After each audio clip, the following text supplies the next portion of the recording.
যেখানে শত্রুতা চিরকালীন, সেখানে প্রশংসা যেন এক বিস্ময়। রিয়াল বার্সার চিরন্তন দ্বন্দ্বের মাঝেই হঠাৎ মুখ খুললেন টনি ক্রুস, আর তাতেই আলোচনার কেন্দ্রে বার্সার পেদ্রি। টনি ক্রুস নিজের পডকাস্টে চমকে দেওয়া এক মন্তব্যে তিনি বলেন, এই মুহূর্তে বিশ্বের সেরা মিডফিল্ডার হলেন বার্সেলোনা পেদ্রি। শুধু তাই নয়, তার চোখে বার্সেলোনার সবচেয়ে প্রভাবশালী ফুটবলার ওই তরুণ, তার থেকেও কম গুরুত্বপূর্ণ ইয়ামাল, লেভানডভস্কি বা রাফিনিয়া।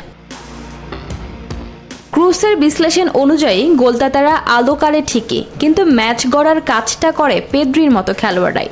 সে নিজে গোল করুক বা না করুক, তার উপস্থিতিতে গোটা দল যেন ছন্দে থাকে। এই মৌসুমে বার্সার 3 ফরওয়ার্ড মিলে করেছেন 86টি গোল, অথচ ক্রুসের মতো এই আক্রমণ ভাগের শুরুটাই ঠিক করে দেন পেদ্রি। গোল অ্যাসিস্ট ছাড়িয়ে যে ফুটবলকে পড়তে জানে, পেছনের কাজটা চোখে না পড়লেও যার গুরুত্ব বিশাল, তিনি সেই খেলোয়াড়দের মধ্যে অন্যতম। 22 বছর বয়সী পেদ্রি এবার ইনজুরি কাটিয়ে ফিরছেন দুর্দান্ত ছন্দে। খেলেছেন 54টি ম্যাচ, করেছেন 6টি গোল ও করিয়েছেন 7টি। তবে পরিসংখ্যানের বাইরে যেটা বড়, সেটা হলো মাঠে তার নেতৃত্ব, ভারসাম্য এবং প্রতিপক্ষের বিপক্ষে অদৃশ্য এক চাপ।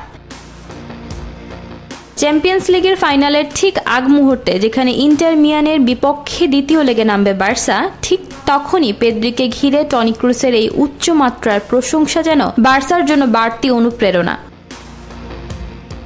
এমনকি এল ক্লাসিকোর এক স্মৃতি তুলে ধরে ক্রুস বলেন, আমরা ভেবেছিলাম ওকে আটকানো যাবে, গতি তেমন নেই, কিন্তু বল পায়েও এমনভাবে খেললো যেন পুরো দলই বিপদে পড়ে গেল, কোনো ফাউল দিয়েও থামাতে পারেনি।